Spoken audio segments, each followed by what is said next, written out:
রাজপথে বাবলা সরকারের খুনিরা অবিলম্বে বাবলা সরকারের খুনিদের ফাঁসির ব্যবস্থা করতে হবে। অবিলম্বে বাবলা সরকারের খুনিদের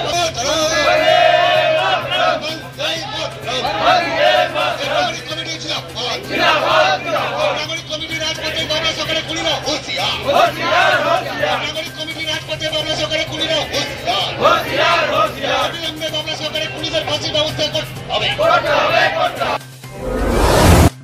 তৃণমূল কাউন্সিলর বাবলা সরকার খুনে ধৃত নরেন্দ্রনাথ তেওয়ারিকে ফাঁসির দাবিতে মালদা জেলা আদালত চত্বরের বাইরে বিক্ষোভ প্রদর্শন নাগরিক সমাজের।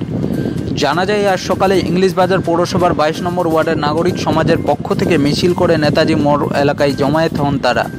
এরপর মালদা জেলা আদালতের গেটের বাইরে বিক্ষোভ প্রদর্শন করতে থাকেন তারা।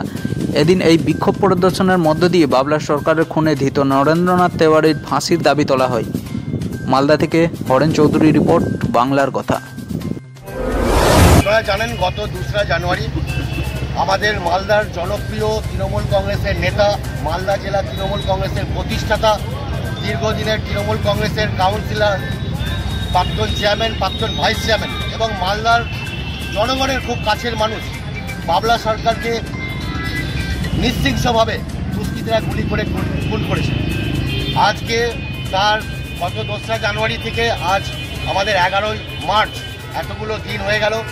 তার যারা মূল চক্রী এবং খুনি নরেন্দ্রনাথ তেওয়ারি সহ তার সহযোগী, তাদের এখনো পর্যন্ত কোনো রকম পানিশমেন্ট হয়নি। আমরা চাই অবিলম্বে নরেন্দ্রনাথ তেওয়ারি সহ তাদের সঙ্গে যারা সহযোগী ছিল তাদের প্রত্যেকের আমরা তাদের ফাঁসি চাই। এই দাবি নিয়ে আজকে আমরা মালদার এই কোর্ট চত্বরে আমরা বিক্ষোভ প্রদর্শন করছি। আমরা 22 নম্বর এবং এলাকার বিভিন্ন মানুষেরা যারা স্বেচ্ছায় আমাদের এই মিছিলে যোগদান করেছে।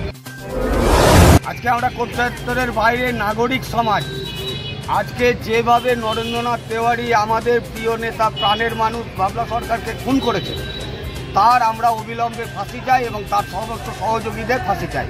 এবং যারা এখনও পর্যন্ত পালিয়ে বেড়াচ্ছে, প্রশাসনের কাছে অনুরোধ করব, প্রশাসন চেষ্টা করছে, আরও দ্রুততার সঙ্গে চেষ্টা করে তাদেরকে গ্রেপ্তার করুক এবং এই সাজা অবিলম্বে হোক এবং ফাঁসি চাই। কারণ নরেন্দ্রনাথ তেওয়ারি জেলের মধ্যে থেকে তার পরিবার দিয়ে নাগরিক সমাজে এবং 22 নম্বর ওয়ার্ডে এবং 26 নম্বর ওয়ার্ডের মানুষকে ভয় দেখাচ্ছে, ফোনে থ্রেট করছে। উনি যদি ছাড়া পেয়ে যায় তাহলে ওখানে রক্তগঙ্গা বইবে, মানুষরা শান্তিতে বসবাস করতে পারবে না। তাই আমরা চাই সেই প্রকৃত দোষী নরেন্দ্রনাথ তেওয়ারিকে অবিলম্বে ফাঁসি দেওয়া হোক।